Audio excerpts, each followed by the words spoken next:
এখন নেপালের কাঠমান্ডুতে অবস্থান করছি। নেপালের এই দরবার হোটেল অ্যান্ড রেসিডেন্সে একজন বাঙালি ভাইয়ের জন্য আমি একটা রুম বুক করেছি। অবশ্যই আপনাদেরকে একটু দেখাতে চাচ্ছি। আসুন আসুন, আমরা উপরে গিয়ে hello hello brother, hi, how are you? Good, okay.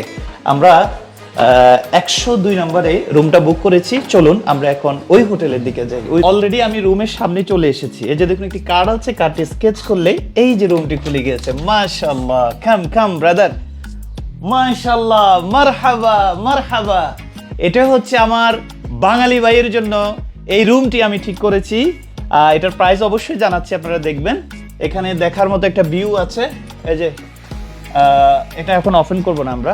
It's can open, okay, please open open please. How you can open?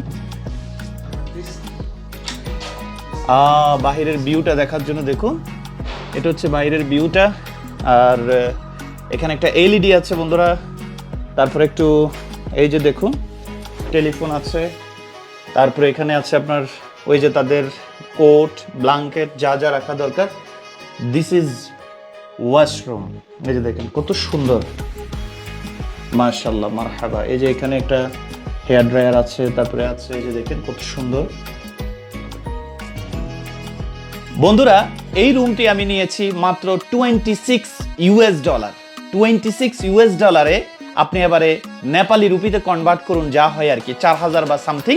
এই টাকা দিয়েই পার ডে এই রুমটা আমি আমার ওই বাঙালি ভাইয়ের জন্য আপনার ঠিক করেছি। এটা আবার ব্রেকফাস্ট আছে, চাইলে সকালে ব্রেকফাস্টও করা যাবে। কেউ যদি নেপাল থামেলে আসেন, এই হোটেলে থাকতে চান, তাহলে কমেন্ট করবেন, আমি আপনাদেরকে নাম্বার দিয়ে দিব। ধন্যবাদ সকলকে।